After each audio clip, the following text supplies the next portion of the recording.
economies. And we know that how circular economy is increasingly becoming so important as we need to decouple economic growth from resource consumption. And I think circularity offers a wonderful opportunity there. And it also helps us address the issue of inclusive growth, which is also a big consider when it comes to these economies. So we are absolutely delighted. We have a great panel, an eclectic panel, bringing different voices from countries, varied countries, and how different stakeholders can play a role. So without further ado, I'm going to request Rijit Sen Gupta, the CEO for Center for Responsible Business, to please set the context and welcome the participants. Rijit, over to you. Thanks a lot, Devyani, and good day to all of you, all the participants, and we are extremely happy, delighted, and honored to have you with us. I'm not going to be standing for far too long between you and the panelists, but there are a few points that I want to make, which I think are important, especially from the perspective of CRB and what really triggered this idea of getting all of us together and under the umbrella of the World Circular Economy Forum. So yeah, at the outset, we are extremely grateful to IDRC for sort of joining hands with us and inspiring us to move in this direction and think further. I don't think this is a group that, or neither this is a group nor an occasion for me to highlight the importance and the usefulness of circular economy in sort of future-proofing businesses and economies for us. But what I would like to highlight are, are 2 or 3 points that are critical. The first point is based on some work that we've done, and we've come to understand that and appreciate, and this is something that we should start to appreciate across, that the application of circular economy, or even its understanding in the global production network, like the countries that we represent represented in the panel, is often distinctly different from those in the consumption hotspots that the global north still represents. So that's something which is very, very critical for us to understand as we try and sort of advocate for or promote circular economy and see how the principles of circular economy can be immersed into business and trade and commerce. And in that same, from that same sort of stretching that same point a little further, the subject of today's discussion, which is trying to identify and extract the opportunities and perhaps also looking at the challenge, I think that needs to be, in my view, looked at from 3 broad perspectives. The first is about the understanding that often production, trade, and consumption happens within a jurisdiction. So the first is basically understanding about the application of circular economy and the principles when it comes to domestic production, trade, and consumption, which is happening within the jurisdiction of a country. So that's one way of sort of looking at what are the issues and challenges there. And we have great examples in India from the auto sector, and Anirban is here as a champion himself. The second is in terms of what we call the global value chain, and probably one part of the global value chain, which is when the production happens in the south and consumption primarily happens in the north. So we use materials, resources, labor, all kinds of inputs in producing goods and products, and the consumption happens in a different jurisdiction in the north. The reason I'm saying south and north is for a particular reason. I'll come to it in a few seconds. And there is a third part of global value chain, which I think we have to start realizing, which is the production that happens in the south and the consumption that happens in another southern country. The whole issue of South-South trade. If you look at statistics, from UNCTAD, for example, it's about 5 trillion US, the volume of South-South trade. And in the last decade, the world trade was driven largely by this component of South-South trade. So when we are looking at the opportunities and challenges and the possibilities of application of circular economy, I think this kind of a framework provides a great sort of perspective on looking at what are the opportunities and challenges for our countries when we are looking at consumption internally, consumption from a north-south trade perspective, and also consumption from a south-south trade perspective. And the fact that we are all here and south-south trade is increasing also gives us an opportunity to think about and discuss, and that's why we are here today, to understand what are those challenges and opportunities which are typical to the emerging economies. And I think that's the idea, or that's the sort of basic issue that Center for Responsible Business is very, very interested in exploring, together with our colleagues from Kenya and Vietnam and Brazil and South Africa and others who would like to be part of this this dialogue. And I mean, at Center for Responsible Business, with whatever little resources we have or means, we try to ensure that a conversation is not just transactional. So I'm sure Devyani and colleagues will continue this conversation.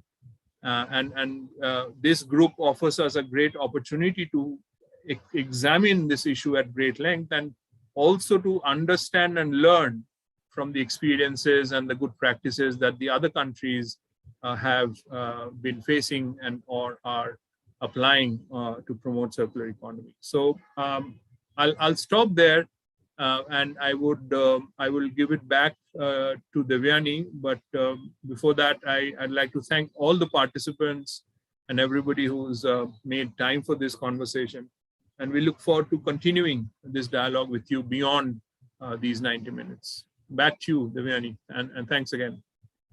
Thank you, Richard, for setting that context and really highlighting that what it means for the emerging and developing economies. And IDRC has been a great partner, in supporting this dialogue and helping us take some of this work. So I would like to take this opportunity now to invite Erin, who's the head of the Sustainable Inclusive Economies Program, to share some remarks and IDRC's perspective on this topic. Erin, over to you. Thanks so much. So wonderful to be here. My name is Erin Tansey. I am, as Devyani just said, the director of IDRC's Sustainable Inclusive Economies Program Division. I'm now based in Ottawa, Canada, but I have just spent the last 21 years living in the global south, mainly in South Africa, but also in Algeria and Ghana. So my heart is in the global south for sure, as is my husband and son. Actually, they're still there. They haven't moved to Canada yet. So, but yes. So thanks so much to Rijit and Devyani from CRB for organizing this event, and to all the panelists, as Rijit said, for taking the time to engage with us and allow us to learn from you.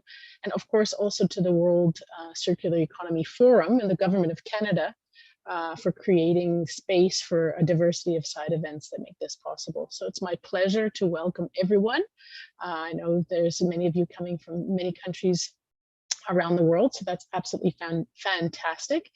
And it'll be great to hear about the challenges and the opportunities that the transition to circular economies may bring for emerging economies in the global south. So this discussion is important and it's timely as we face the global reality of unsustainable consumption and its contribution to the climate crisis.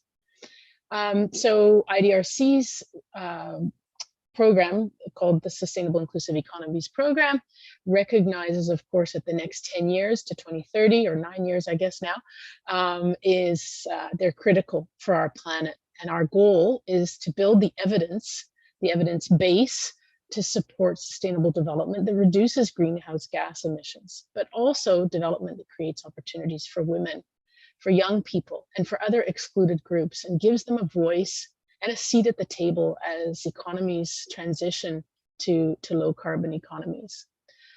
So adopting circular economy principles in production in waste management, consumption practices, trade, and so on.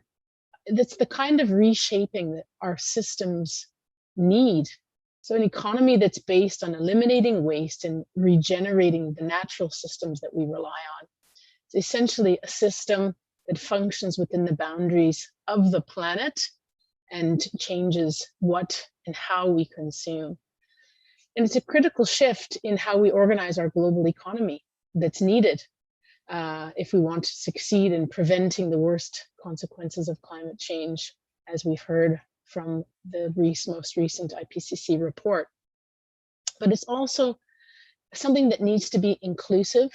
So countries, enterprises, or workers that may have weaker capacity or lack of technical expertise and technological shortfalls, or let's say challenges in access to finance, they may face barriers to adopting the circular economy policies or the policies and the initiatives. And they really risk losing out, and we just don't want that to happen.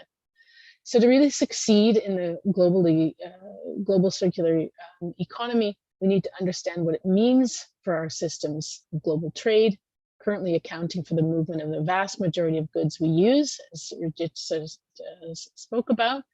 And global supply chains have created countless jobs in developing regions, including formal jobs for women. But do we know, we actually do know that many of these jobs haven't always been decent jobs. So how can adopting a circular principles sustain these jobs and even improve the quality and the accessibility for vulnerable groups of these jobs? And developing countries also have, of course, large informal economies. And many informal workers rely on supply chains for work, but many are already doing some of the work of a circular economy. So you've got, for instance, waste pickers or recycling, for example. They're already, starting to gather goods for reuse, including plastics, metal, components from e-waste, et cetera, et cetera. So how do we both learn from these existing practices and also bring them into a circular economy model that recognizes and remunerates their contributions? And of course, what national and international mechanisms can support this global, regional, and national transition? I think that's part of what we're here to talk about today. So we need supportive public policies and changes in private sector practice. So we also need financial models, training, skill programming, and international coordination between the South and the North, and much more to make a circular economy work inclusively. So learning about these experiences and views from the experts from Vietnam, from India, from Kenya, countries that are integrated into the global supply chains, it's important to chart the way forward, both for research and for practice, and to be able to ensure that everyone benefits from these changes. So I'm thankful to the experts we have joining us on the panel today to shed light on these opportunities and the challenges ahead. And thank you very much. Thank you, Erin. I think very succinctly put, because you highlighted the need both for low carbon growth but inclusion, and how circularity is made to work for everyone, and given the boundaries that we all transcend, that how do we all collaborate, and the enabling environment that you talked about, that it needs financing, it needs skills. So I think all very important points, and I'm glad that, amongst the panelists, these are all aspects that we can cover today. So I'm quite glad and delighted to introduce this panel, which will be chaired by Ms. Isabella Teixeira, who is the co-chair of the International Resource Panel. And she's an expert in environmental management, impact assessment licensing, and was the former environment minister of Brazil. And she has been named the champion of the earth in 2013. She has made time for us, and we are really thankful for that. And joining her for the panel, we have Dr. Maan Laiwan, who currently works at the Department of Economic and Natural Resources and Environment at the Ministry of Natural Resources and Environment of Vietnam. He brings in the perspectives on how policies can support circularity. Joining him from Vietnam is Dr. Quan, who's currently the associate professor at Vietnam National University, Ho Chi Minh City. But more importantly, is also leading the newly established Institute for Circular Economy Development. Uh, from the private sector, we have Mr. Anirban Ghosh, the Chief Sustainability Officer of the, over 20 billion USD Mahindra Group, who has a vast experience dealing with sustainability, circularity, and is also the chair for FICCI's National Circular Economy Committee. From Kenya, we have Ms. Noreen, who's head of the SME Program Management and Development, and as part of the SME advisory to the Executive Office of the President in Kenya. Mr. Newton Owino, who's director and founder, Allison Products Development and Design, brings experiences from the ground, running an enterprise, working with waste, employing women, power to smallholder farmers. So a mix of a business model which looks both at the environment and inclusion. I'm sorry about that. And lastly, we have Dr. Prasanta De, Professor of Operations and Information Management at the Aston Business School. Professor De's research areas include circularity and SMEs, amongst many. And he brings in experience from several countries today. So he can bring the important perspective of how different stakeholders can contribute to this conversation, how different countries are approaching it, and how actors in the global north and south can collaborate when it comes to issues of circularity. So I'm looking forward to the conversations today, and Ms. Isabella, handing it over to you now, ma'am.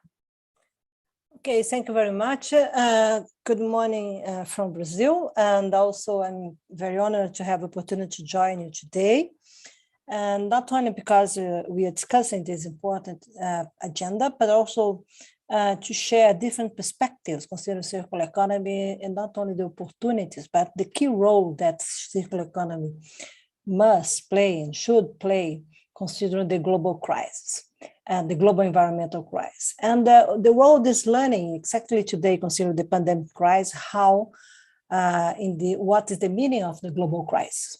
We need to learn with this experience, and global crisis means that demands global solutions. And in our perspectives here in Brazil, we understand that we don't have all the institutional requirements and also governance, international governance, to tackle with an inclusive approach, and also to understand better how to manage the passive of the past, like social inequalities, when you go into global crisis.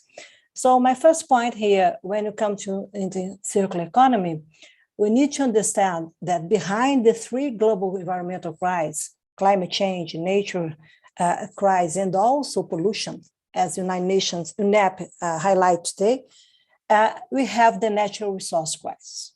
It's absolutely important. I think that nobody knows, we never see a carbon. Also, you understand biodiversity, landscape, and nature, but with the gold natural resource, this is touchable.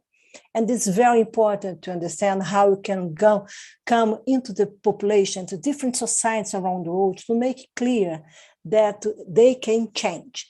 It's absolutely important that they need to change based on concrete realities and based on also new perspectives that we need to address together around the world.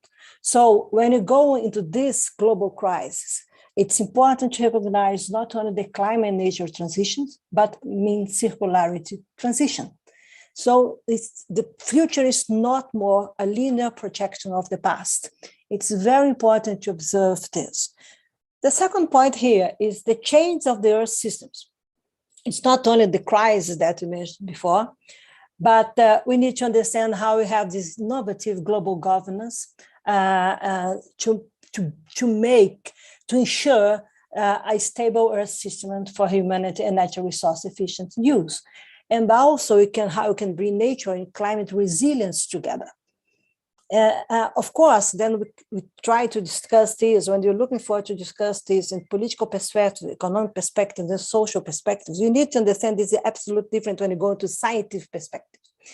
And we need to make this absolutely clear for the business leaders and also the private sector, for job generation, for women populations around the world that used to have exposed to vulnerability in different ways than the man. Example, how indeed you come to say they have really innovative perspectives, and we are part of this. And in my perspective, we have two important challenges here. How we move forward consider sustainable development goals, because you have this until 2030, and what are the challenges for us in developing emerging economies post 2030? That to have a climate, a powerful footprint, you can say this, that to bring this, it's a concrete geopolitical issues as you have today, and also how nature will come to make clear, consider the timing that's completely different, to make clear that we need to readdress our interests, not only today, but also consider the future, that we need to promote inclusive human development.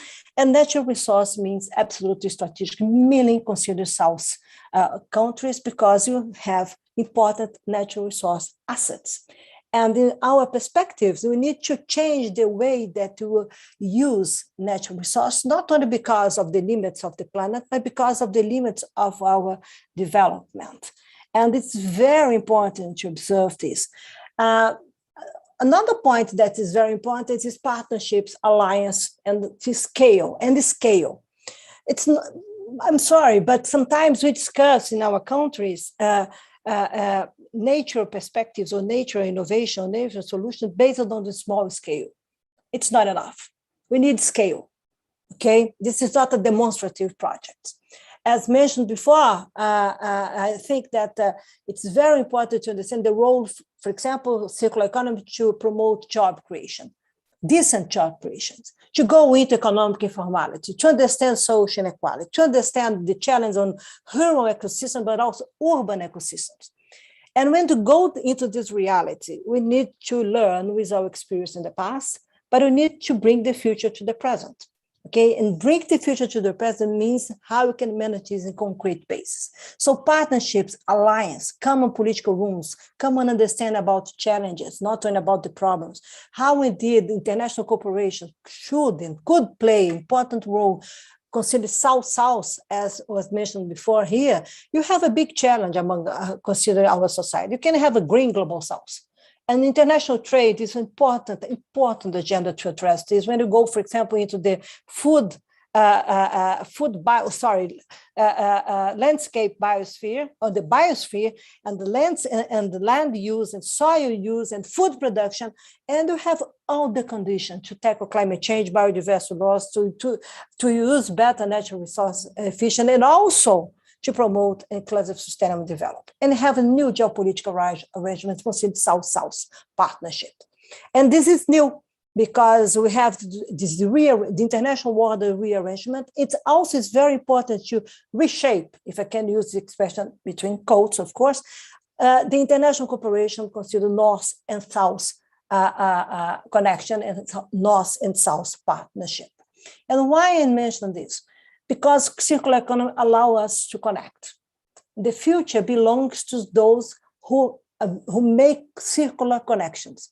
Revitalize economies and nature protections means that circularity is key to achieve these goals.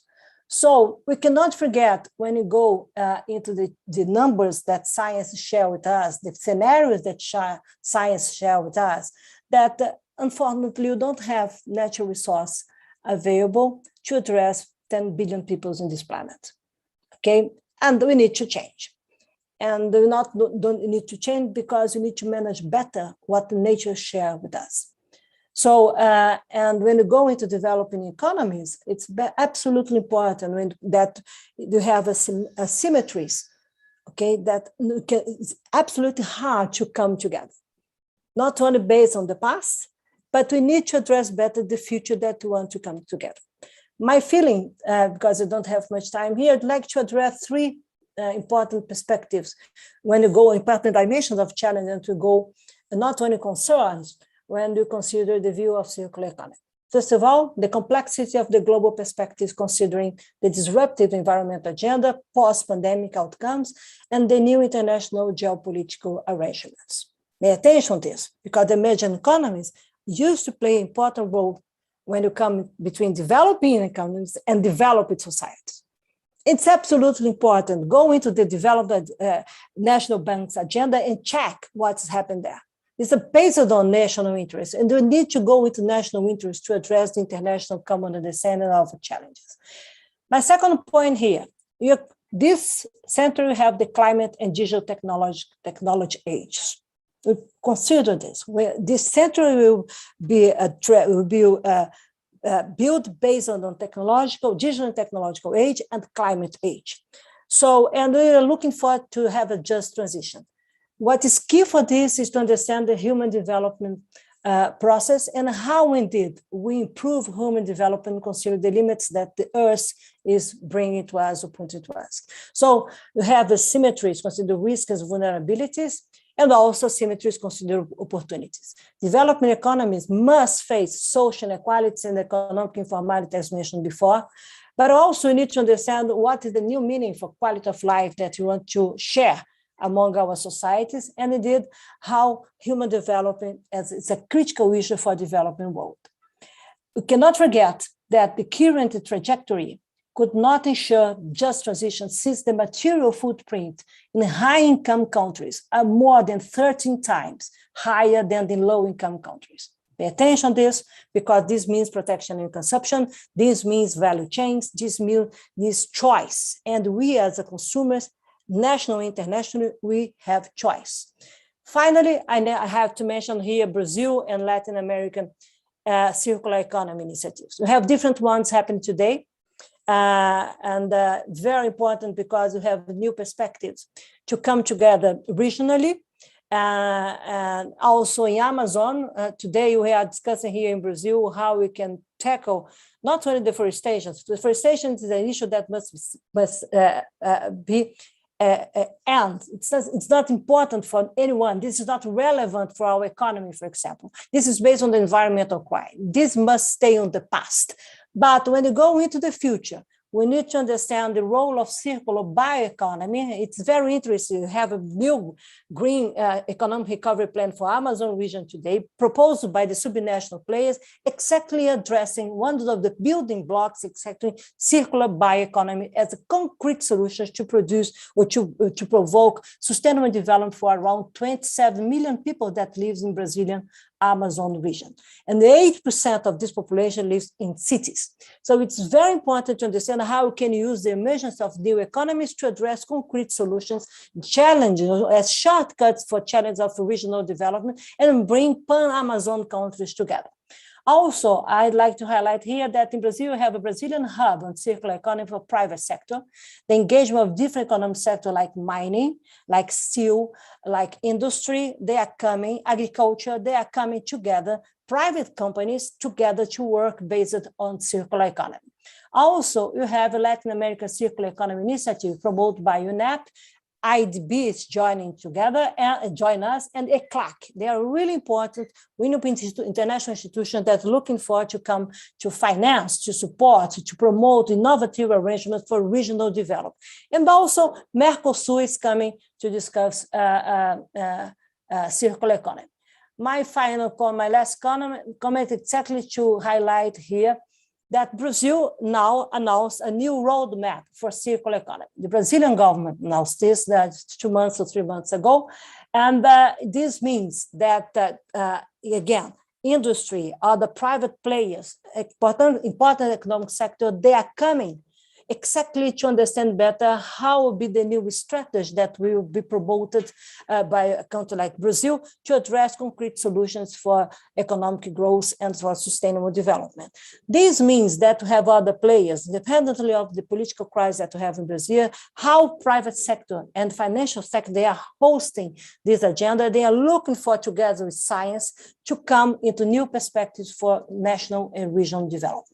So what I'm saying here to add my initial remarks is that we have a huge opportunity, not only bilaterally, but regionally, consider from land use like agriculture and forest sector to mining sector and other sectors that are based on international supply chains, how indeed you can come together as emerging economies, South-South, and also North and South consider the consumption and use international trade, but not only international trade, other perspectives like climate strategy to raise or nature-based solution strategies, how we can use this to be sure that circular economy will be part of our life in the next years, not only based on some solutions, based as a really critical issue that will guide us to a better and inclusive and sustainable development. So I do believe that we have more than opportunities here. I do believe that we have political agenda, robust political agenda to come into reality, and we are part of the solutions. We are not part of the problems. So I'd like to thank you very much for these introductory remarks. And I'm not sure if I have to back this to the ante or if I have to invite our panel members to come together to dialogue. And I hope to share their thoughts and also to share some perspectives based on their experience, but more also based on their ambition to have a fair and inclusive world that I think that we are able to address this global crisis together. Yeah. Am I right, Janti? Yes. So, Isabella, if I can request you to take forward the conversation with the other panelists, that would be fantastic. Okay. Excellent. So let's go. I hope that our first friend to join us today is Dr. Lai Van Mamp, as announced before. And I'd like to invite him to dialogue with us, consider the highlights of the government's perspectives on opportunities for circular economy based on the Vietnam experience and how policies are supporting such transition. This is very important to observe what's the role of the government, how the regulatory arrangements, the new policies, how indeed, based on your experience, Dr. Lai, can you share with us your perspectives and make clear what are the opportunities for us in developing emerging economies to come into this fascinating world of circularity? Be welcome, and my pleasure to meet you today. Yeah, thank you. Thank you, Dr. Isabella. And first of all, I would like to thank you, the organizer, have invited us to share, to discuss. It is the first time I have the opportunity to join this the group. So I'm worried. I don't know. I can have a lot. No need to answer the question, but from my experience and our experience in the period to study about the circular economy in Vietnam and to propose the concept of circular economy in the Vietnam national policy, I can share with you some of my opinion about the circular economy, about the question that you have mentioned. First of all, I would like to share with you about the Vietnam orientation to apply the circular economy in the Vietnam. The term of circular economy in the Vietnam is start becoming the policy in Vietnam since from the maybe the 1980 in the Vietnam, and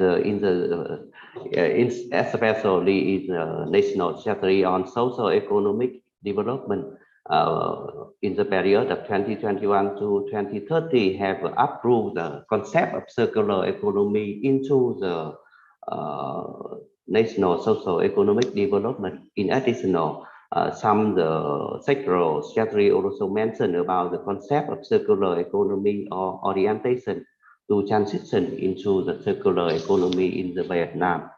In particularly in the Vietnam now, on the law on the environmental protection in the Vietnam also have one article mentioned about the definition of circular economy and responsibility of the government to support for the transition into the circular economy and responsibility of the enterprise to apply the solution to transition into the circular economy. And at the moment in the Vietnam, we also have a continue develop the policy to implement the circular economy in Vietnam. For example, we are designing the roadmap, criteria, and the incentive policy for the Vietnam to transition into the circular economy. So then it's about the question about the challenge and opportunity for the Vietnam to transition into the circular economy. I can share with you about for example, the opportunity. The transition towards the circular economy is proven to be global chance in have witnessed successful in the Vietnam. So Vietnam have an opportunity to learn international experience from the global. So now the term of circular economy have been more and more popular. So it gives the opportunity for Vietnam to learn the experience from the developing country, from the regional country. Vietnam also have in the position of Vietnam, we also have some opportunity. For example, something about the pressure on the natural resources exploitation and the environmental pressure due to the social economic. It also become a major motivation for us to transition into the circular economy. What are the challenges for Vietnam country to transition into the circular economy? We also have some mention about some challenges. For example, we facing with the challenge about the institutional.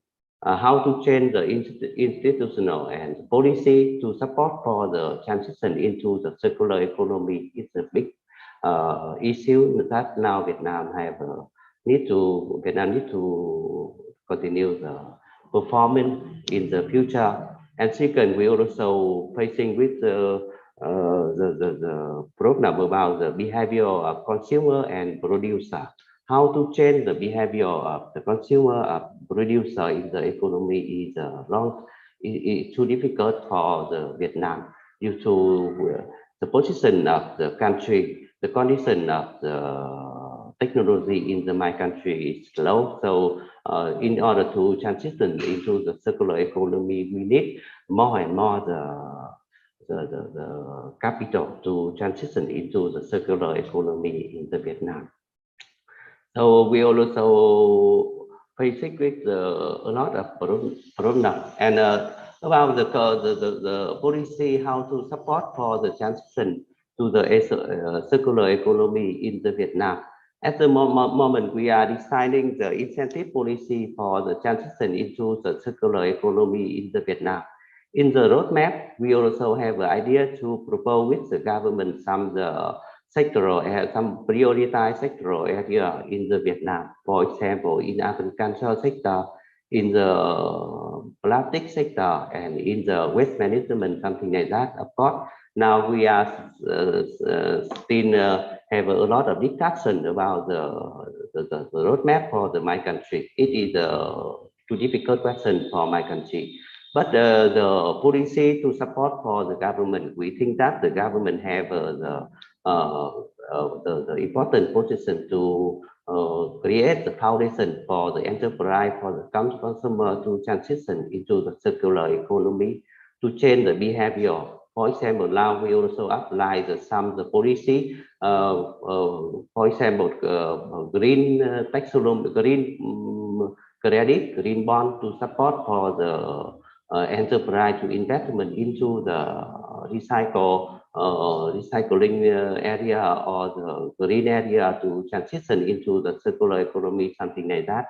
We also have proposed the policy for the government to enhance the cooperation into the investment into the circular economy. In addition, from the government, we also have some command control policy to support for the transition to the circular economy. For example, EPR also is an important method to transit for the circular economy, something like that. So it is some information I can share with you in this meeting. Thank you so much. Of course, I think that we still have a lot of the information with share with you. But today is the first time I attend this workshop, so it is the first idea from myself. Thank you. Thank you very much, Dr. Van Man. It's fascinating. I'm fascinated because these different realities, how we managed to solve the problems and to bring circular economy, considering not only public policy, but the reality of your country. But two things here that I think that can connect when you go to the other side of the world. Not only considering plastics, as you mentioned, because this is a global crisis also, and the coal pollution crisis, but when you go into the public policies, when you go into national realities and governance of circular economy, it's important to observe, for example, the fiscal instruments. Here in Brazil, we are discussing in the fiscal reform how we can go bring innovative fiscal and economic instruments to looking forward to address concretely as a permanent solution circularity. And this is something very important when you go, for example, into the new reality of e-commerce.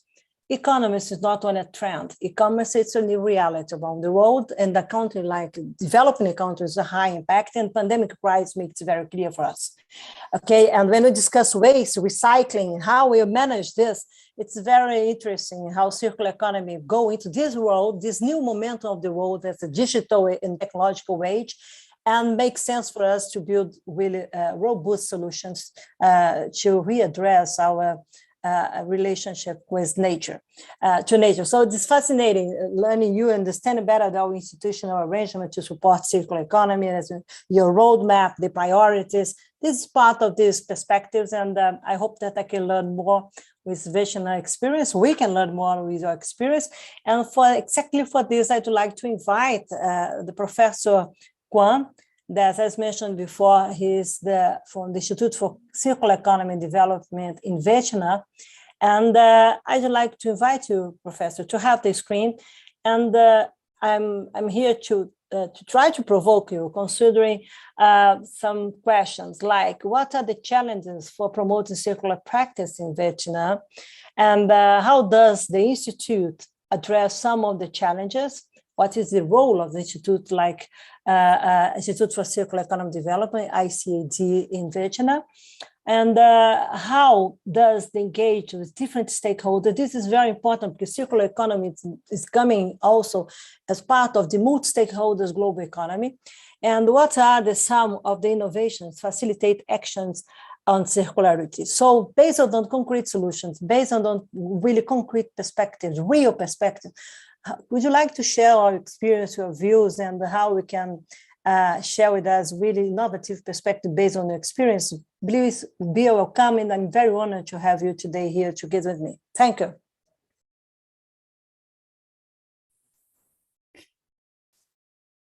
Yeah, thank you very much, Isabella.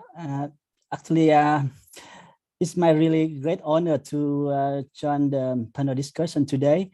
I have to thank very much to Divani, Hari, and Resistor from Center for Responsible Positive for inviting me and Dr. Man from Vietnam to join this. And I'm very honored also to join with the great speaker in this panel, especially the chairman. Yeah, so I know your name, and now I see you here, and pleasure to share with you and others. Yeah, thanks also for the consideration of many participants today for to join our panel discussion. Yeah, I think the question is quite really interesting, but actually it's also very difficult, and I think it's also take a lot of time to address all. But I'm trying my best to share a bit of my talk about those questions. Yeah, first about the challenges for promoting circular economy practice in Vietnam. I think this maybe some of this already shared by Dr. Man. Actually, I have to say again, especially the first one, the governance, which is one of, I think, the most challenging to really supporting the promoting circular economy practice. Even those in the political agenda in Vietnam, this circular economy had been put into from the top level, and now it's especially in the next 5-year plan, circular economy already in the political agenda. But actually, to bring it into practice, I think it's still very challenging because this by nature is very social ecological complexities, as also already mentioned by Isabella. Actually, in Vietnam, it's also, I think it's maybe also in other countries, this is difficult because one thing is they are crossing different sectors. For example, in Vietnam, in order to really to bring or to make the benefit at the nature of the circular economy, it's multiple benefits. We have to work like crossing different ministries, like Ministry of Natural Resources, Agriculture, Industry and Trade, in order to have a common understandings, in order to bring them together so that the multiple benefit can really apply. For example, we have also something like we need kind of standard or regulation to accept, for example, recycle materials in order to make it into business models. This is really difficult. And also for that, actually, Dr. Man also mentioned, even circular economy already appear, but we still need a bit like a showcase a business so that people can really see the benefits of this. And this needs, especially also you mentioned about upscaling. If it's just small scale, it's difficult to put into a national or economical development plans. The second point I want to mention is about the finance. Finance is not only about the financing money to support it, but finance is also in the aspect that the environmental cost is not really included, or the environmental benefit is not really embedded in the cost, so that people are still not paid really in the fair, I mean the fair price for those products, especially if we use something like the circular economy products. The third is about the technology. I think actually the technology is still there, but actually to have advanced technology to recycle or to produce a good products, especially in southern country, is still very challenged. In order to make that, it needs quite some advanced ones. So that, of course, there's still some innovation, innovation, which can be also in a low price. But of course, they need a part of more systematic life cycle assessment, because maybe it's good in one aspect, but maybe not in others. Yes, I think both those three key challenges is governance, finance, technology are the key one that we mentioned about the challenge for promoting circular economy in Vietnam. And what is our Institute for Circular Economy doing in order to address those challenges? Actually, we are trying to work as a holistic perspective. We strong belief on science-based for circular economy implementation. So we have abroad is interdisciplinary. So we trying to work it at an interdisciplinary group in technology, economic, social science are working together. So we're working not only in our university, but also across the countries, international, with collaborate with international academy. So we think if we have a really good understanding of those issues, which is most likely not only technology, but very strongly on governance, on social science, is need to be that we are approaching. And second point is we combine both top-down and also bottom-up approach. So top-down approach that we are working closely with other think tank institute in different ministries, so that we try to mainstream our talk into some policies. But secondly, at the bottom up, we also work at different groups, including small, medium-sized or big-sized companies, but also with communities with different, and we try to promote or to work from small or pilot scales. And of course, the third is that we're trying to work at an alliance. So we have to bring partnership, working with different stakeholders from government, from industry, NGO, and others. And one of our strategy is trying to mainstreaming our circular economy to different interests or difference from others, including climate change, inclusive development, or also, like you mentioned, digitalization, e-commerce. How, because different policies, if we can mainstream those, our work into different policy, we can raise more resources.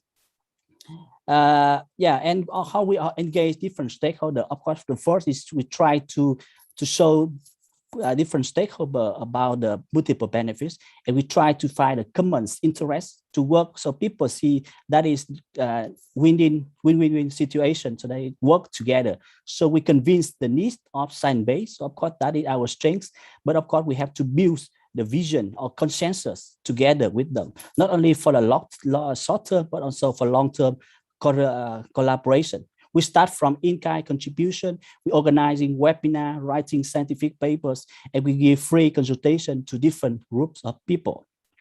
And that is, yeah, and for innovation and facilitation for action or circularity, we are now trying to looking at, working at the different possible innovation from small business, circular economy business model, also to some other activities like competition, hackathon, or some other, where we try to engage student, young group to work together. We support innovation and entrepreneurs, yeah, and we try to develop some solution that to mainstream different benefits, like I mentioned earlier, climate change, digitalization, biodiversity, working together. So networking is also another very important innovation that I think to facilitate the action of circularity. Yeah, thank you very much. That is some of my reflection on your question. Thank you. Thank you very much, Dr. Kwan. It's fascinating. I confess that's fascinating. Also, how you manage your time, okay, and organize the three challenges.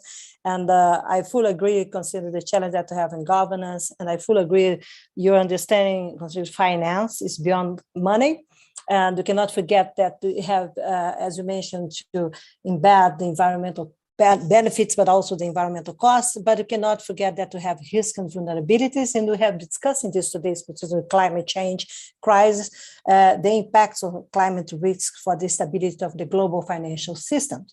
So now it's coming really again, next, I think that's next week or the end of the month, you have an international seminar that will assess the new basis of the natural capital accountability, how we will come into this new perspective. In circular economy, I have been discussed this was World Bank, I mentioned, it's absolutely important how we can use circular economy to manage these issues better and to understand, to have the new understanding of the challenge of the finance world that's not based as we have in the past, as you mentioned. It's why? Because we have stakeholders, we have networking, we have connectivity, we need to connect things, we need to understand how we can improve our performance based on the efficiencies. And this is efficient means to connect things, different agendas, and to make sense that we are solving the problems. People like to join to solve problems, not only for the problems, so need solutions. And solution means that you know how to act. And your experience,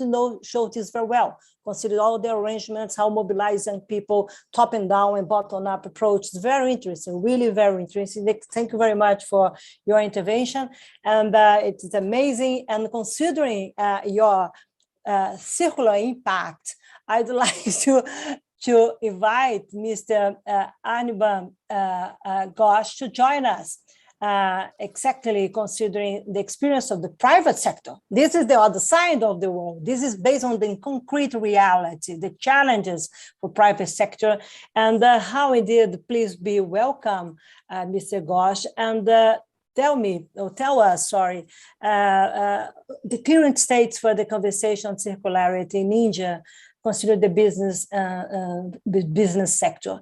Can you share with us what is the potential of the job creation? This is a big challenge for all the emerging economy, developing world, developing countries, considering through circularity, how indeed we manage, consider the challenge for business leaders and business sectors and business agenda, considering the chains, the supply chains, the value chains, the challenge of traceability, for example, the impacts, the environmental social impacts in our supply chain, and how we as a consumers will have the choice to have a better understanding about our role to move forward, consider not only climate change, but also nature disruptive process. Tell us about your innovation, some innovation of practice, new business model, your experience, and it's fascinating to have the opportunity to meet you today. Please welcome, you have the screen. Thank you very much for your questions, Isabella. If I were to be able to answer all the questions well, it would almost be a master's thesis, you know. But as Rijit was speaking at the beginning of today's session, I was reminded that every time I pick up the newspaper in the morning, the possibility of that newspaper having been made from waste paper sent from Australia to India is very high indeed, because a lot of our newsprint gets made from waste paper sourced from Australia and maybe other countries. It adds another dimension to the north-south connection of circular economy, not just in terms of finished products moving, but also in terms of waste products moving from the north to the south, and sometimes vice versa. There are many examples of circular economy practice in India today. Just a little while ago, I was having a meeting with peers of mine from across the industry, and we were listing out great practices in circular economy in the country. And for almost 45 minutes, we were brainstorming on practices which just didn't seem to stop. And there are practices in, say, plastics and steel and copper and e-waste and so on. But despite all of that, I would think we are only just about getting started, not even the tip of the iceberg, because the opportunity there is so very high.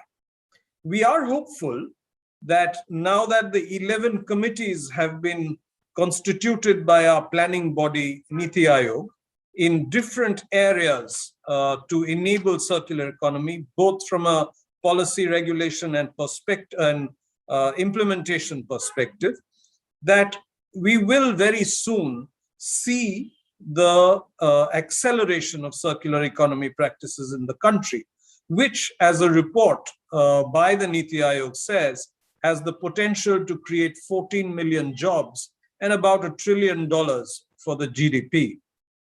Numbers that we cannot scoff at all. Now, the motivation of material scarcity and pollution to drive us towards circular economy is clear to everyone and discussed extensively on circular economy forums. Let me share with you a little story of people motivation driving us towards circular economy that we experienced within our company. You know, in developing countries, one of the important things that's happening now is urbanization. In India, 30% people live in urban areas, very soon expected to be 50%. And with urbanization, the production of waste keeps going up in multiple folds. Now, in developing countries, the solid waste clearance system, I'm not even getting to management, the solid waste clearance system is a big challenge in itself, leading to issues around quality of life. And this is something all of us face every day. One day in Mumbai, the landfill, which is at a place called Deonar, caught fire and created a huge amount of pollution in the city. A lot of articles were written, and we learned that 59% of the landfill is pure energy, mostly food waste. And another 24% is completely recyclable. So the takeaway was 83% of that landfill did not need to be there at all. It could be repurposed, recycled, and better used. And the material could be, actually, you could create value from that material. Now, as one factory in a city, we would possibly not be able to eliminate that landfill. But we did say to ourselves that we must not contribute anything to the landfill, and therefore began a zero waste to landfill program, which triggered many, many projects in circular economy. And the motivation of my colleagues to participate in this was to improve the quality of life of people and communities around the places where we work, so that we do not in any way contribute to all the pollution that happens because of increasing urbanization. This work has gone on, and 25 of our locations have got certified as being zero waste to landfill, and that includes an integrated city with many hundreds of businesses near Chennai in the south of India. It has also triggered the creation of a few new businesses, one of which is responsible recycling of automobiles. And the second one is the conversion of food waste to compressed natural gas to be used by public transportation in the city of Indore. These are just two examples. Maybe there will be more examples of businesses in the circular economy, especially because we know that a lot of these automobiles which are on the street today, which cause a lot of pollution, will get scrapped over time, and the policy has already come in. But, you know, enabling circular economy is not necessarily very easy, because the product design often does not enable circularization of the material. Reverse logistics is an issue. And so even if you want to set up a business in circular economy, supply side security is something that you have to worry about. On the demand side, as of now, designing with recycled materials is something that's just getting off the ground. And then there are behavioral issues to deal with. Some businesses face the issue of margins and, of course, material processing technology to make materials useful for reuse or repurposing. There are many other issues one can talk about, but the fact that there is going to be material scarcity, that pollution is a very real problem, and that people will need better quality of life drives us to not only adopt circular economy practices within our businesses, but also enable a circular economy ecosystem in our country. These are some of the thoughts that got triggered in my mind, Isabella, when you asked your questions. I don't know if I answered all of them or not, but I hope what I did answer is useful. It was very nice. You answered. In my understanding, you answered the questions, and the more than answer, you gave concrete examples that illustrate very well how we will, as developing emerging economy, will face challenges like waste and landfills, and understand how pollution is something that must be stayed behind. Okay, we understand this very well. In my country, I understand around 50% of urbanization in your country. This is be soon. In Brazil, it's around 90%. Okay, so it's impressive how, if you want to manage with concrete solutions, our urban ecosystems, they are absolutely critical for circular economy, and how circular economy it's able to indeed bring concrete solution, permanent new economic and social realities consider urban ecosystems. We need to be efficient in urban ecosystems, and the circular economy is absolutely clear to dialogue and to promote, as you mentioned, not only to design and redesign solutions and business model, but also indeed how we can use circular economy to make sense that this is a really a robust answer for our quality of life, that everyone wants this. We know this when we go. I'm not here discussing the different incomes, etc. What is the baseline for quality of life, considering our demands, our realities. In a huge country like yours and mine here in Brazil, we'll notice the solutions that we need to prove for Amazon regions, they're not the solution that will go to the Atlantic forest, for example, in Brazil. But it's the same challenges if you understand that we need quality of life and new lifestyles. And what are the values that we share? Circular economies allow us to share values, important values, as you mentioned, because this will address also business realities and also how we can bring people together in different situations around the world. Fascinating. Thank you very much for your really good examples and the challenge of private sector, the challenge to change mindset, consider economic growth and also business reality. This is not easy, as you mentioned, absolutely. And infrastructure, my last comment, it's in logistics, we need this. It's a gap that we have around in developing emerging economies. How indeed you can use better these demands to fulfill these gaps considered circular economy. it's an important role to convince people to be on board and model this to act in this direction. Thank you very much for your contribution. And now I know that you don't have much time, so probably I'd like to comment different things because it's fascinating to share the experience, but I'd like to invite Mrs. Noreen. I'm sorry, I don't know how to pronounce, to have the right pronunciation of your name, Chiga, I'm not sure, from Kenya. Okay, it's the Advisory Executive Office of the President of Kenya. Be welcome, my friend.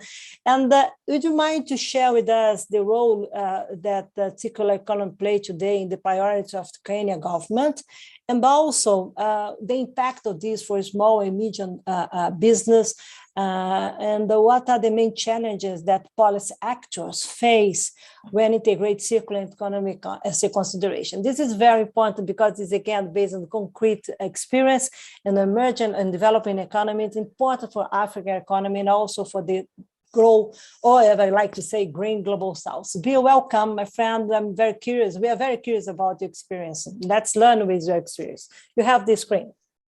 All right, thank you so much, Isabella, and thank you, my fellow panelists and guests who've joined this webinar today.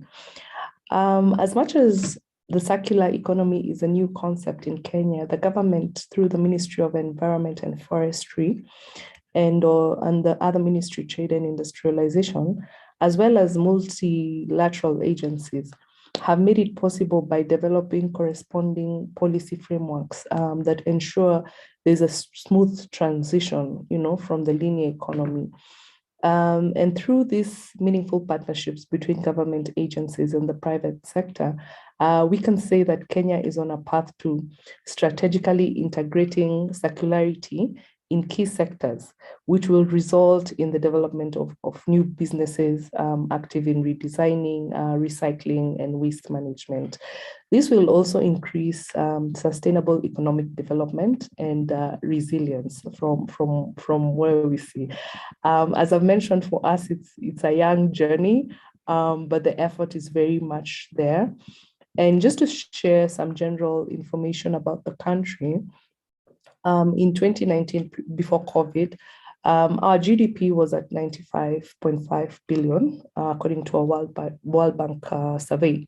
And it was reported that the country's economic growth was averaged between 5.7% between 2015 and 2019.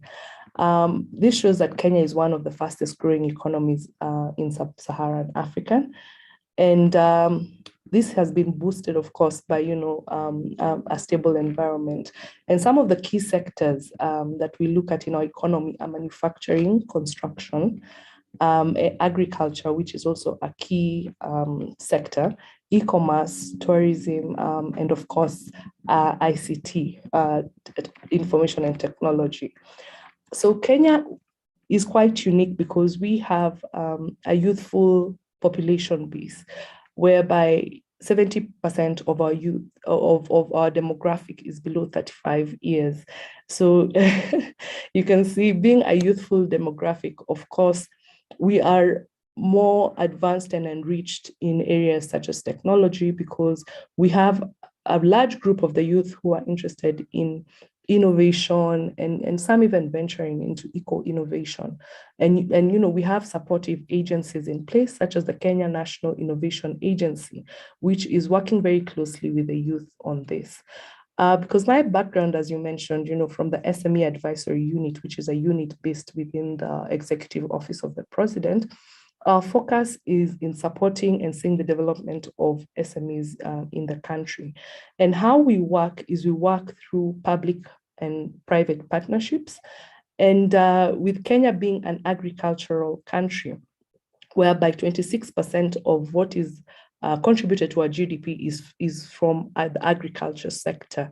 That is directly, and indirectly, we have another 28%. So as you can see, agriculture plays a very key role.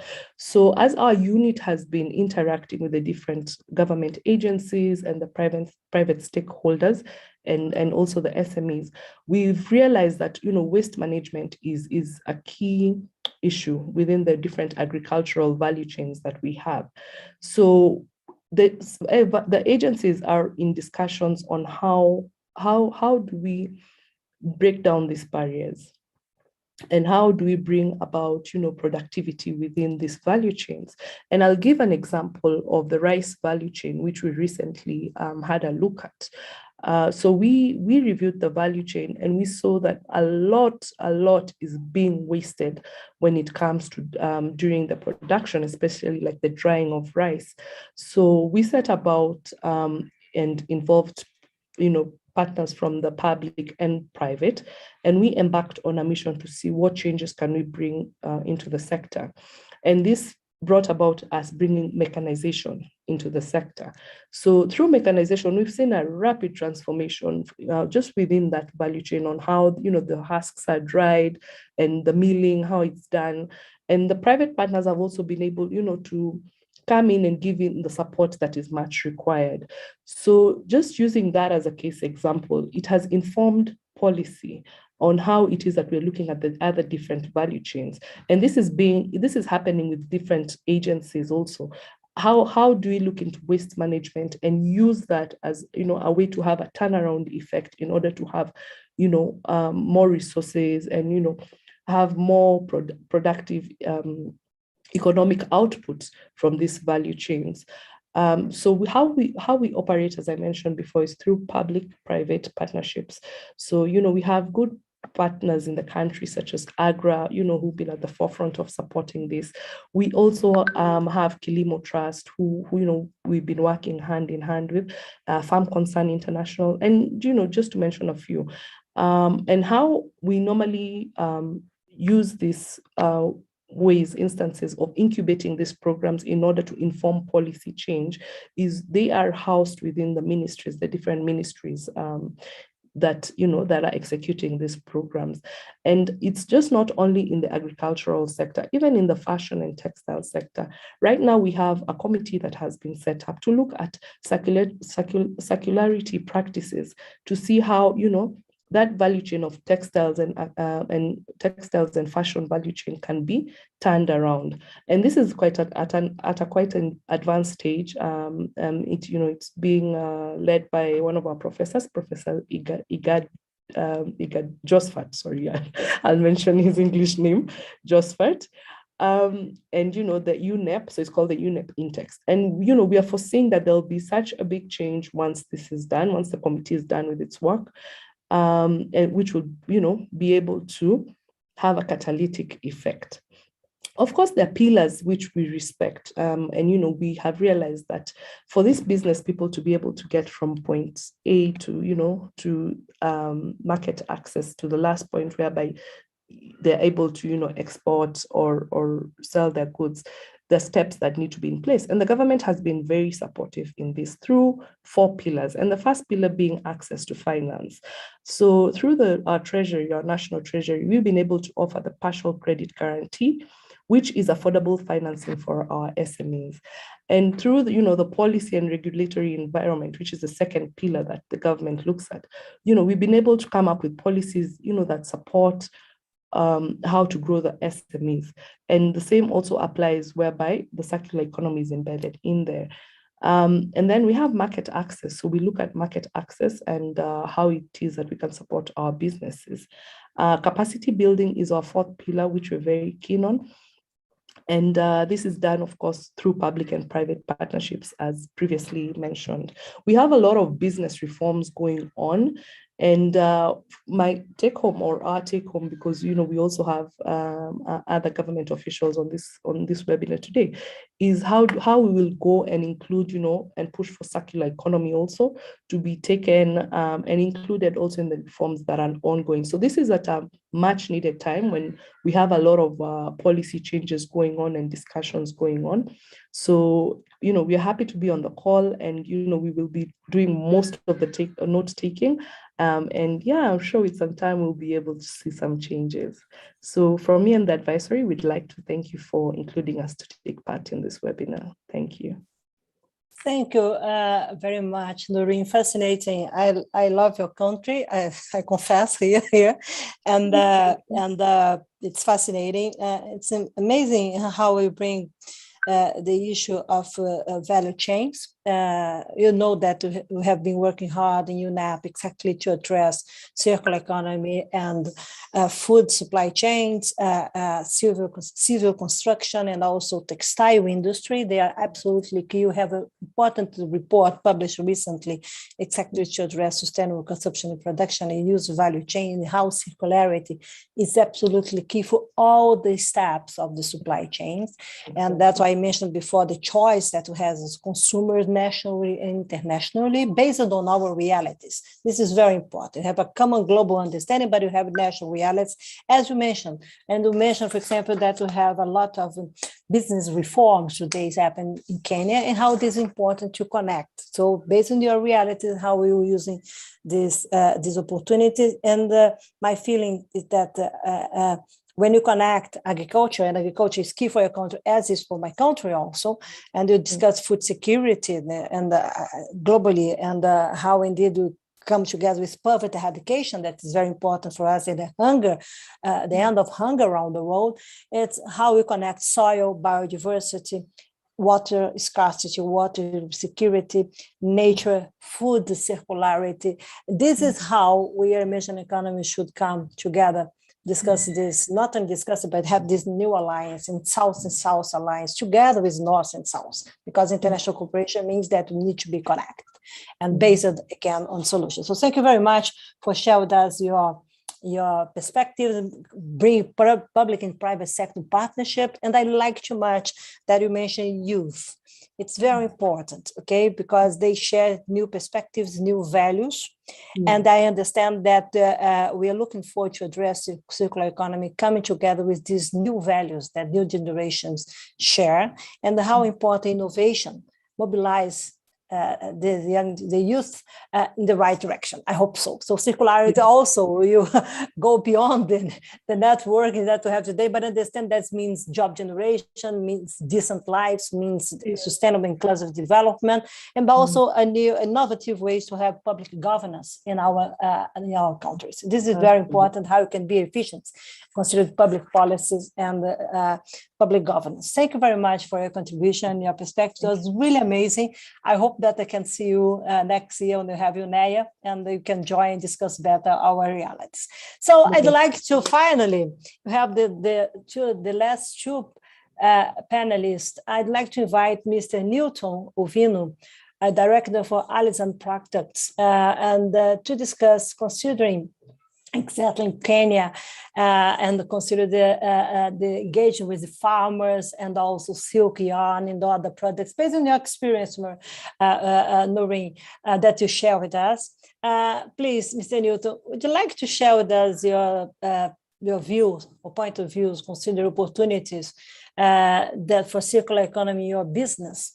How indeed do you face these big challenges, consider the experience in Kenya, and also what are some challenges that you face pursuing circularity? What did you change, for example, and the support that is absolutely important that business need in order to adopt more sustainable circular practice? We need support. We need to have incentives in the right direction if you're going to manage tackle climate change and nature crisis. So resource efficiency used to play as a bridge to connect these agendas and to promote sustainability and also new realities for business and also for economic growth. So would you like to share your experience, your view, and bring to us, I hope so, your optimism that we are able to manage this crisis and move forward and make clear what should stay behind?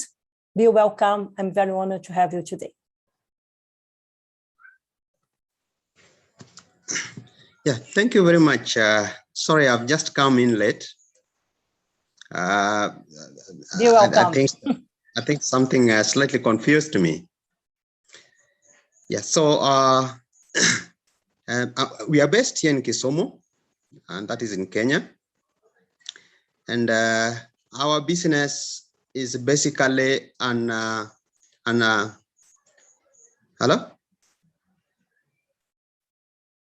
Hello, do you hear me? Yes, of course, I can hear you. I cannot see you, unfortunately, but I can hear you. Please, you have the screen.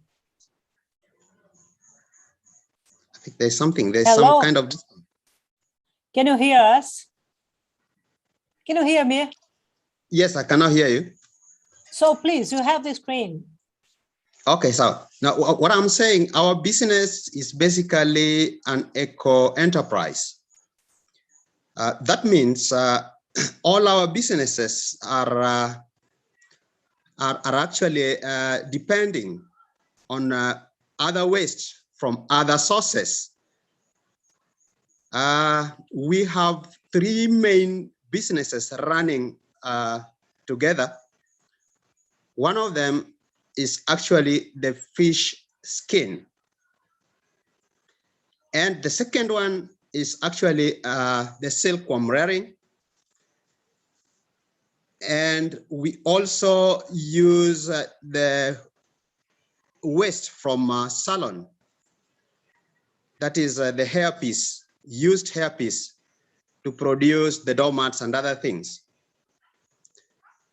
Well, we used a process, or rather the data we collected from all these industries to develop our business.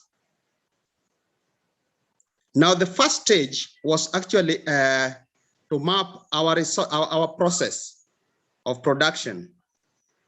We tried to find out how our resources move through our business's process. That was actually the first stage. Then we also tried to quantify our resources. Now, to quantify our resources, we tried to find out which resources present business opportunities through industrial symbiosis.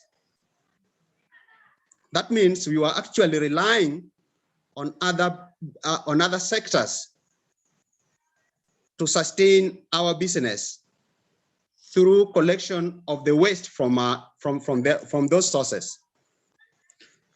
Well, the third stage that we actually applied was actually to prioritize our opportunities. We tried to find out which business opportunities are a priority for our business to pursue. Well, coming back to the silk part of it, we are actually doing the rearing. And not just rearing, we also do the spinning. In the process of spinning, we produce a lot of waste. And we realized that we were losing a lot of money through this waste. So out of all this data we collected, there was a lot of innovation that we generated from all these studies that we carried out. And we also realized that from the waste we were generating, if we were actually to use them for other things, to produce other products, we would actually improve revenue and profit. And indeed, we succeeded in doing that. We also created jobs, taking the fact that we were based in a rural area. And where we are, there are so many women who are actually jobless and they needed something to generate income. So by utilizing all this waste and creating other line of products for the market, we managed to create a number of jobs for both the youths and women. Well, out of all this data we collected, we even realized that using them to produce other line of products will improve our resource productivity and competitiveness in the market. And we also realized that using waste generated from our own business and from other sectors, we were actually reducing costs of production. And finally, reducing pressure on the environment, taking the fact that all these wastes were actually landing on the environment. Well, this did not actually go without challenges. As you are going through all this, we realized that there was a big gap in terms of lack of human and technical capacity actually to develop products that would meet the market demand. And remember, there is also the customers' expectations that we were actually, had to meet.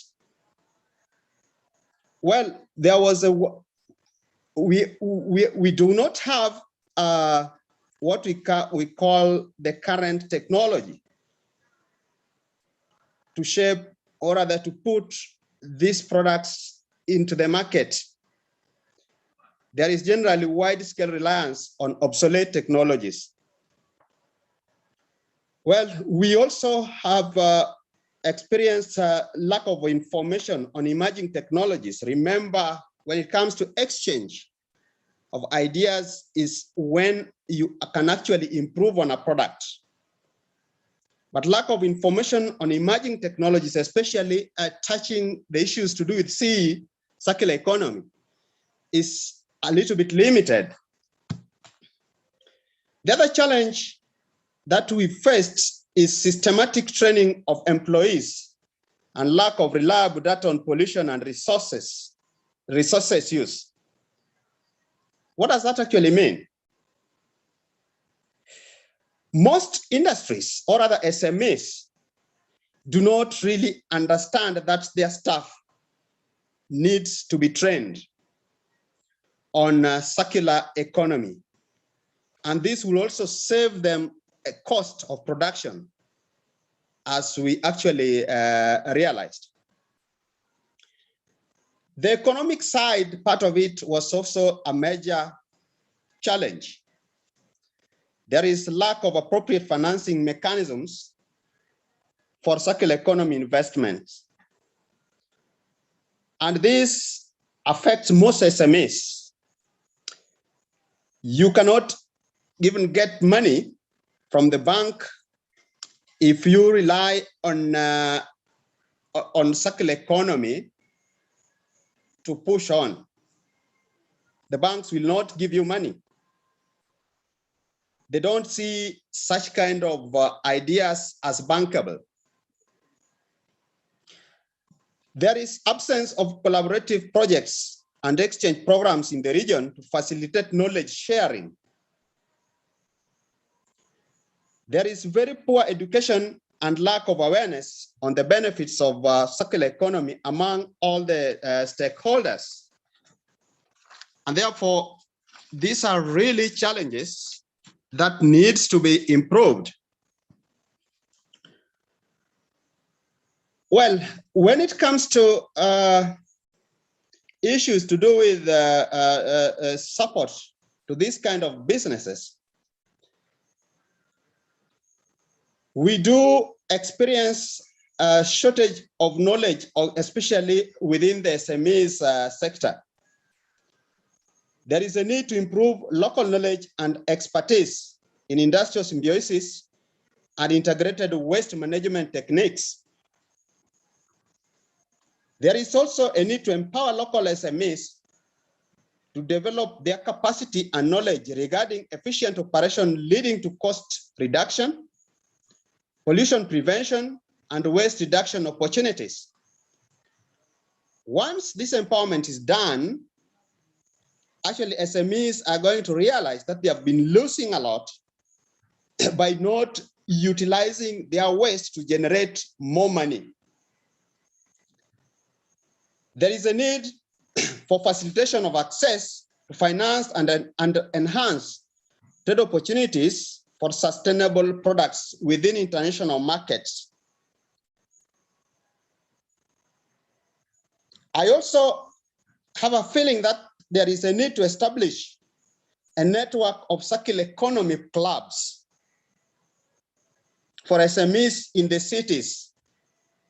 And this will actually work as focal points, or rather as centers, to share the issues to do with the circular economy.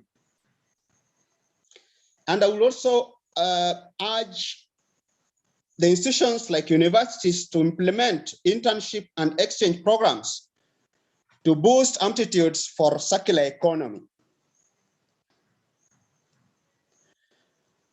Well, there is also a need to create awareness on sustainability standards.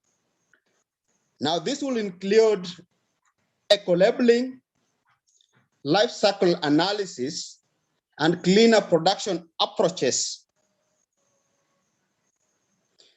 Business incubation and mentoring for identified SMEs would actually serve as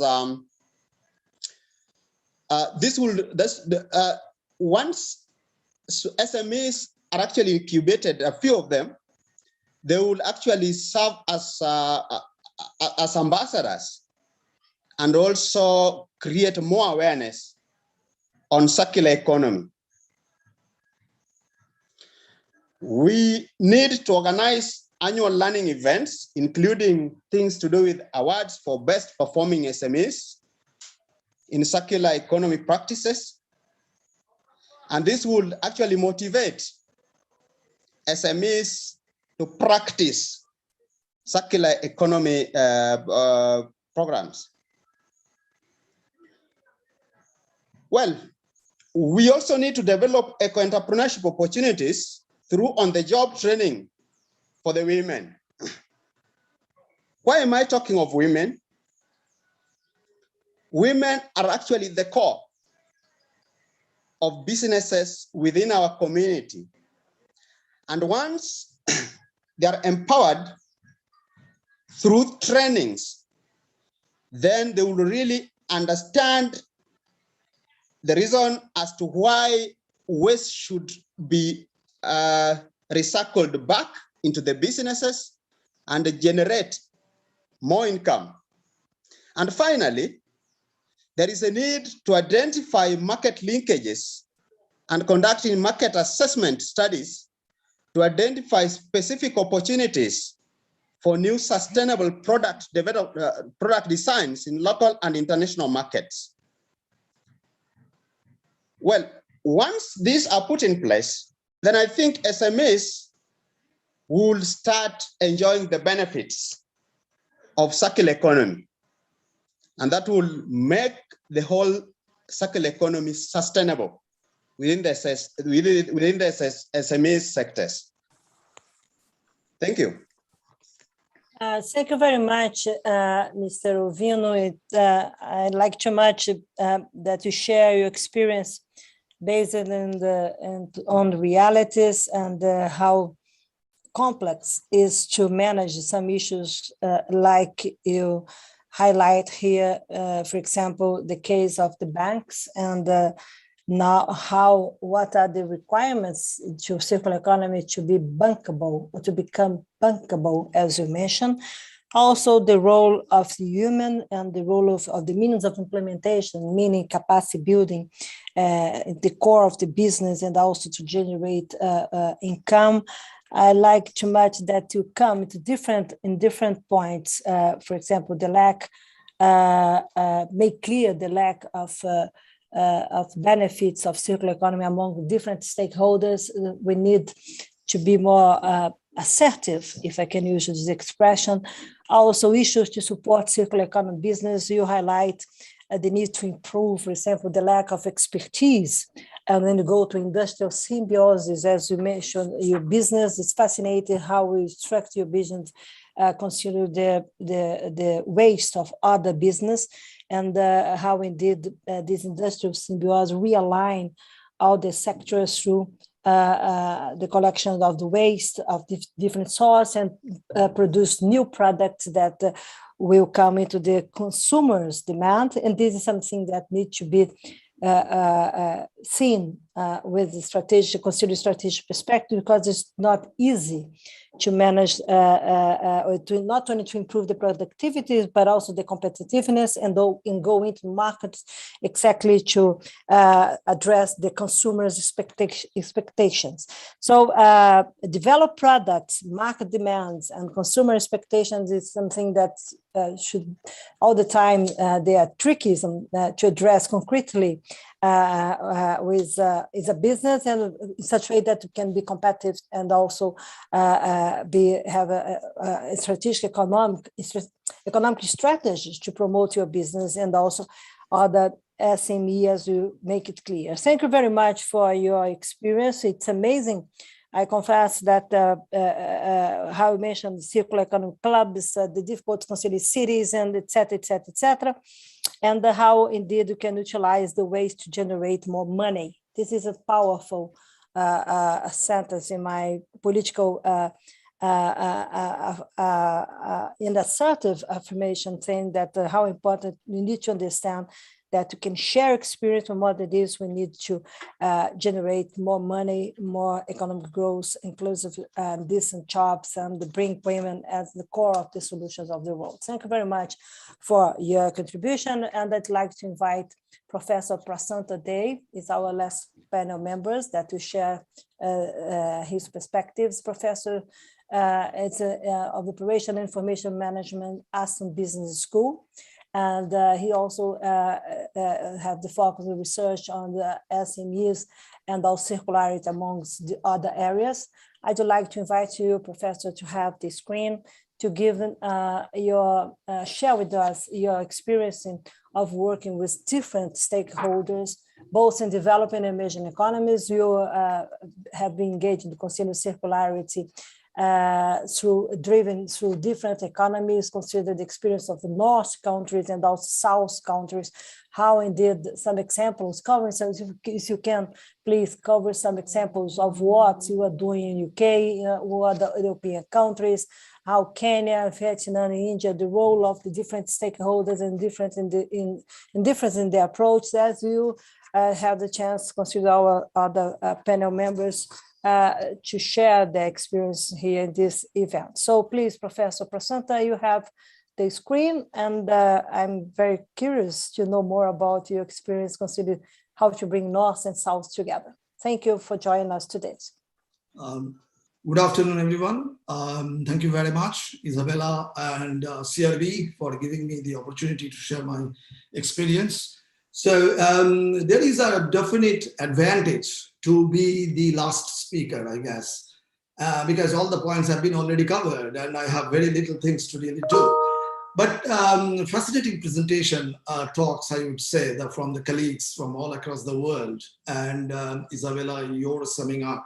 So give me a temptation to really talk about something that I'm working on, I'm passionate with. So firstly, that I would say that I'm quite fortunate to really be working with all the colleagues across the country that we are talking about: Kenya, Vietnam, then even Brazil, definitely India, born and brought up there, and UK and Europe. So I will take a step back and I will try to really remind all of us that we are dealing with the climate change issues, global warming. We have recently seen its effects. So it's not myth, we know it, and it's a reality. We need to really deal with it, whether we like it or not. So the thing is, we should not really depend on mere technique, methodology, and that. So we need to really look into, we call it net zero in the UK. We try to really reduce carbon footprint, measure it. But we need to really go more to more holistic approach, which is circular economy. I would like to really remind us what is circular economy. Circular economy is a paradigm shift. We all know it. We are applying it and we are discussing it. So I would like to really rather remind us that circular economy is a paradigm shift from a linear, which is make, use, and throw, to circular, which is take, make, distribute, use, and recover. Okay, colleague mentioned about the waste management part of it. Colleagues talked about eco-design, eco-leveling, and all sort of things. So giving emphasis on reduce, reuse, and recycle. Okay, with emphasis on achieving economic, environmental, and social performance equally. And colleague mentioned about the interdisciplinary approach, role of stakeholders. Okay, just now we heard from Newton about SME's perspective in developing economy like Kenya. Okay, my research emphasized more on small and medium-sized enterprises across the world, and I'm undertaking a number of projects, with the government funding and funding from IDRC, European Regional Development Funding, then British Council, Royal Academy of Engineering, all across the world. Okay, so one of my work is mainly, concentrating on helping small and medium-sized enterprises to adopt circular economy. And the other part is dealing with the waste management properly and converting waste to value-added product. And Isabella, you mentioned about scaling it up. So I come from the business background, although by training I'm an engineer. So my approach is to really look at how innovation could be really made scalable. Okay, so that's the thing I'm doing. One of my projects in India is looking into water purification and water recycling. And it is Horizon 2020, 4.5 million pound funding with a world-leading research institute like IHE Delft in Netherlands. So my role is to really look into how the innovation, which is energy efficient, could really be made commercially viable. There we are looking into various type of model, entrepreneurship, private-public, public partnership, as well as SMEs in SME sector, how they could contribute, private sector, okay, social enterprise, what will work where. So that's sort of business model we like to really see and see that how it works there. So we are coming out with 4 pilot projects, okay, showing the proof of concept and then making it commercially viable. So our role is to really develop detailed feasibility report of 2 commercially viable projects, along with 4 pilot projects that will be we will be able to really demonstrate the successful application of the technology in urban setup, rural setup, where the salinity is very high level, as well as in the to industry level. So that's a really good stuff to really look at. I would like you to really look into India H2O. If you Google India H2O, you will get the project. And it's a really interesting project to replicate. So moving into Kenya, we are undertaking a project which is helping working with Meru University of Science and Technology, which I'm sure that Kenyan colleague would be quite acquainted with.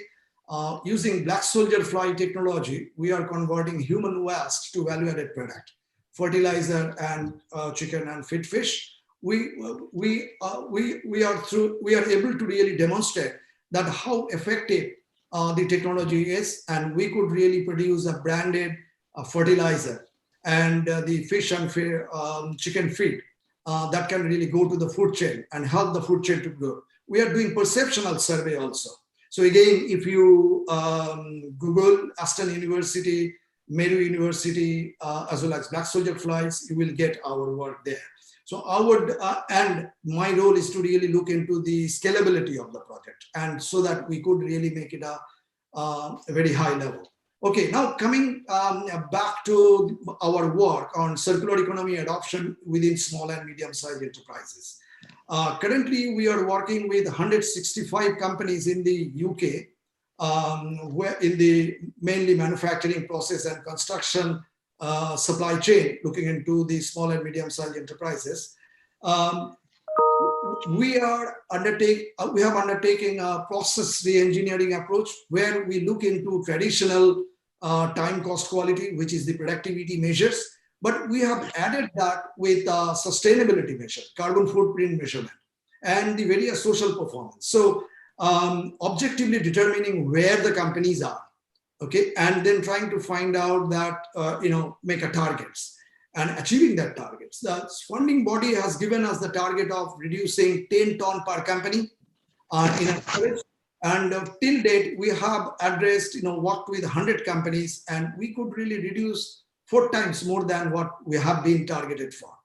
So it's a quite substantial contribution, and various type of measures we have undertaken in terms of the, changing facilities, processes, equipment, okay, even modifying their supply chain.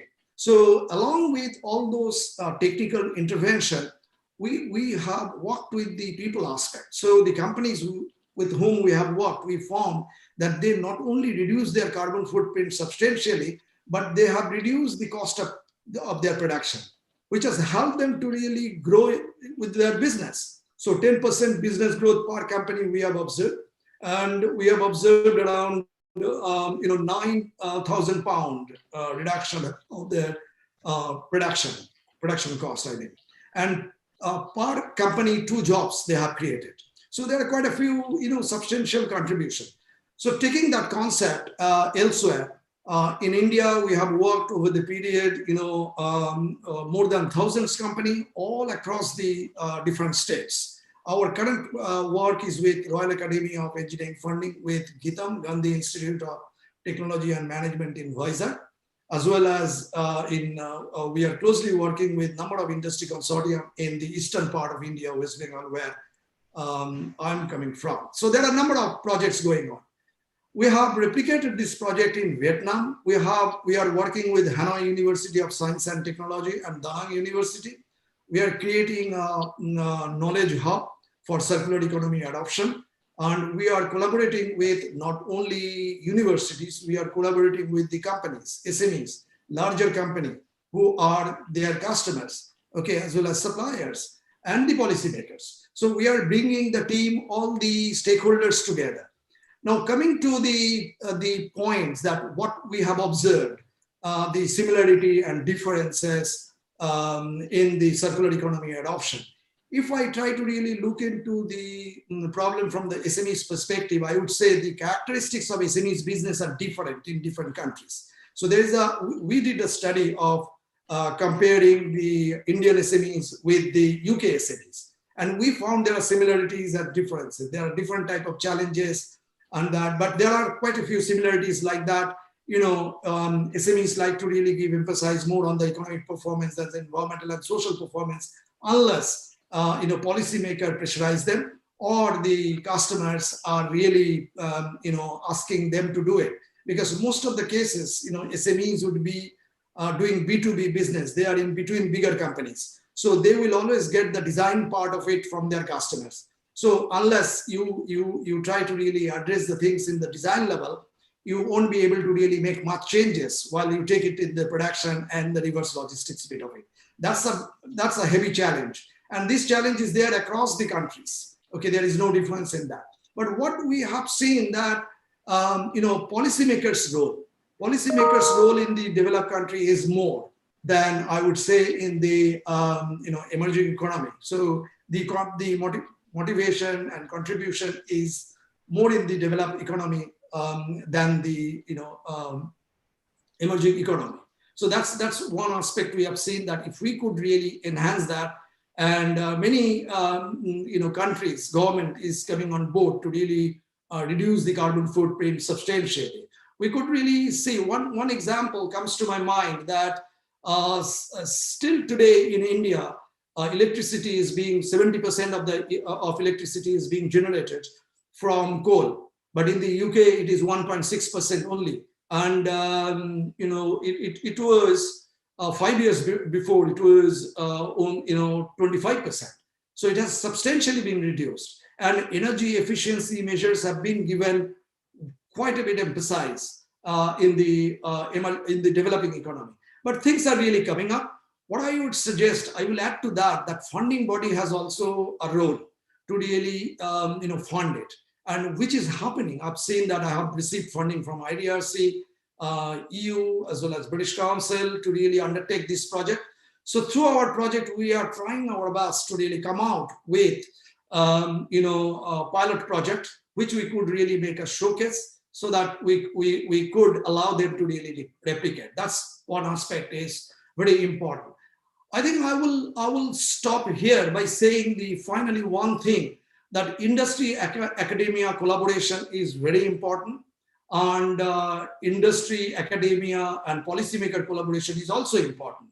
So we need to really work together to make it happen.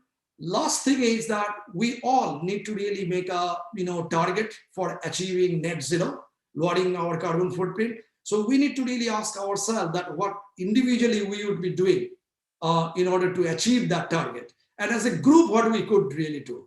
And if what we want our management and policymaker, need to do. So if we could really follow it, we are not far from achieving net zero, and definitely we shall work on. Thank you. Thank you very much, Professor Prasanta. It's fascinating, the different technicals and also your expertise, not only to face different realities, but indeed to be, I use this expression very carefully, to be really creative, to propose innovative solutions, to convince people to be on board, to operate this, to have showcases, and to bring together science with business leaders and also policymakers, and to make sense, consider national realities and national interests. That circular economy, it's part of the common interest between North and South countries, and more than this. It's an important piece of the new equation that we have to address global, that we need to address, as we need to address global crises like climate change. My feeling here is that, and listening you is different, the 4 pilot projects in India, your experience also, and in Kenya, how indeed you have this, the role of universities, the role of science, technology, how indeed we can connect things. Not only this is important, this has a value, a new value, economic one, commercial one, social one, political one, geopolitical ones.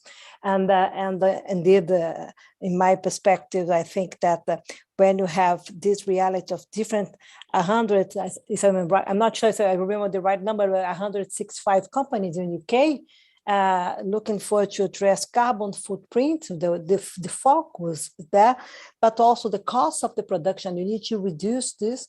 We cannot forget the role of the ESG that is coming as a new platform through the finance sector, that if you compare the last 5 years, it's impressive how the numbers of the different companies around the world absolutely engaged.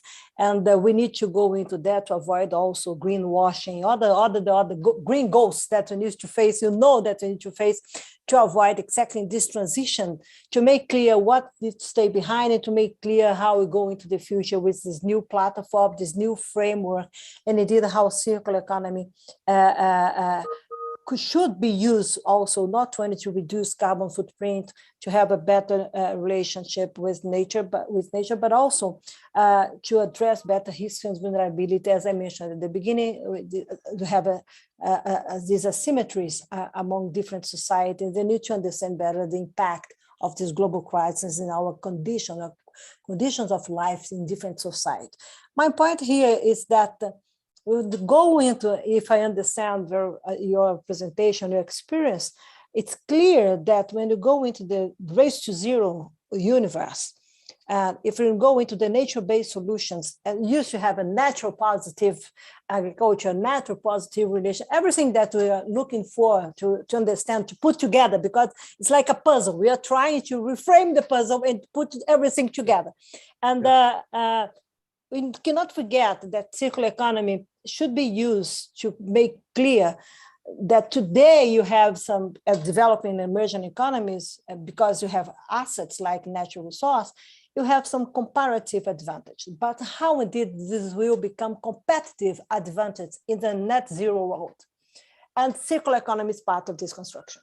Okay, you share with us, and all the panel members share important experience, modern experience, visions, and challenge for the future. But indeed, what we're discussing, we need to discuss how will be our advantage, comparative advantage today, indeed will become competitive ones in the future. Consider that I hope that we can have a net zero world in the next years. But indeed, we have this big dispute. Technologies, innovation technology, they are part of this equation. Also access, this is very important. We need to avoid another inequality, like environmental inequality, natural resource inequality. We need to access to be more efficient, to share better the benefits of natural resource and also nature assets. So it's impressive how your experience show or provoke us to think strategically. And I'd like to thank you very much for you joining us today. More than this, to be so engaged, so committed to understand the role of the pilot projects as showcase, as mentioned before, for another panel members, but make sure that collaboration, partnership, alliance, these worlds have new political understanding if we go into this circular world, circular economy world. Means more than to be together. Okay, and I think that your example will make this very clear for me. Thank you very much for joining us. I'm not sure if you have time to manage the Q&A. Thank you again. I would like to back to Devian to show if you have questions and also to go to the end of our event, please. I think that we have, in my opinion, really impressive debate here, dialogue, sorry, and also a really important experience and good perspectives for circular economy. We have a lot to do, but I'm sure that we can do. Thank you very much. And Zviani, would you like to have the screen? Can you manage the Q&A, please? Thank you very much, okay? Yeah, thank you so much. I really appreciate the time that everyone has taken and the experiences. I think for me, it has been a really engaging time.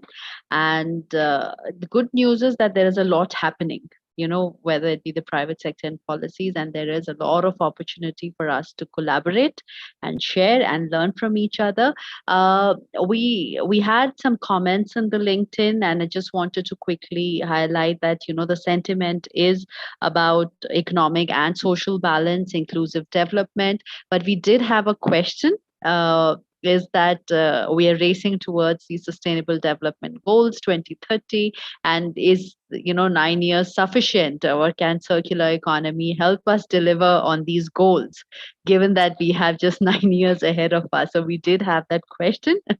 So in case, because I know it's quite late, I leave it to the panelists, but I just wanted to share these comments and some questions, because what we can also do is, if panelists would like to share some responses in written, we can respond to them on LinkedIn and share that as well. So I think what I would like to do is just quickly invite Dr. Bhim Adhikari from IDRC to give the vote of thanks from our perspective. Really appreciate the time that everyone has taken, and I think there's a lot of scope for taking this further and working on this ahead, and let this be a start rather than a one-time event. So Bhim, can I just invite you now for a quick closing? Just before Bhim comes in, this is Rijit. Just 5 seconds. Is it possible that I don't want to miss this memory of so many colleagues from different parts of the world joining? Is it possible for you to turn on your video if your bandwidth permits, so that we can take a group picture? Yeah, over to you, Bhim.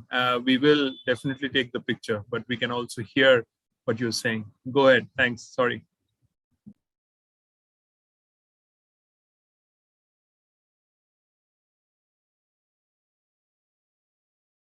You're on mute, Bhim, so please unmute yourself. Thanks for that. Thanks, Devyani. Thanks, Rijit. And I totally agree, Isabel. I think it was a fantastic session, and then what a fantastic kind of moderation, this morning session. So I'm not going to summarize, there are so many things out there I think we need to capture, but just like one or two very quick kind of messages I like to emphasize. One, I think all of you have emphasized, why we need the circularity in the context of growing climate crisis, and the countries, can interest, moving to the low carbon development path. And we have a biodiversity loss, a lot of biodiversity challenges. We have a pollution challenges, and also we have SDG by 2030. We really would like to achieve it. There's so many targets out there. So in that context, I think you have set us in quite nicely why we need to move to do this circular economy direction. And there are a couple of those, like bullet points I managed to capture. There is the issue of access to finance, how you really go about scaling of finance, so that I think we can support these wonderful ideas. And we need to develop business models and bankable ideas, because there are investors looking for these ideas, but simply we didn't have a bankable type of project, which they can pick up and they can really fund. And many of you emphasize the partnership as well. How the challenge is that a lot of this local level kind of things happening around the world. But when you talk about the scale, I think there's a bigger challenge here. How we go about generating impact at a scale. And that's the other one. And then we need more innovation.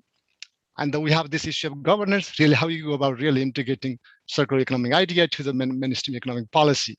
So that's again challenge there. And we have the gender and inclusivity, how we can go about the very gender transformative type of, circular economic kind of intervention, which is quite important. And we need more awareness and capacity. So these are there are a whole bunch of those issues out there. And for us, at least, it's just like the beginning of this dialogue. And I'm sure that we'll be really revisiting some of these ideas that came out to the discussion, and we'll see as a research funding organization. I think we'll see what are those kind of wonderful ideas. I think we'll be able to pick up and we'll be able to support. So anyway, thanks so much for all of the panelists, and also Isabel for your wonderful kind of chairmanship this morning, and all our participants. You have been here till last 2 hours with us. So thank you all of you, and finally thank you our CRB colleagues Rijit and Devyani, working for many days back, when we started this conversation almost like a month back. Thanks so much, and and then I'll close and have a nice rest evening or afternoon or evening, all of you. Good morning as well. Thanks all of you. Bye. Bye. Wonderful. Thank you. Thank you very much. Thank you, everyone. Thank you Thanks, so everyone. much. Okay. Have a Thank you. lovely day. Bye-bye. Bye-bye. Thank you. See you next week, I hope so. Bye-bye. Take care, Isabel. Yeah. Bye-bye. Bye-bye. Thank you very much. Bye-bye. My pleasure, my honor. Okay. See you. Thank Thank you. you so much.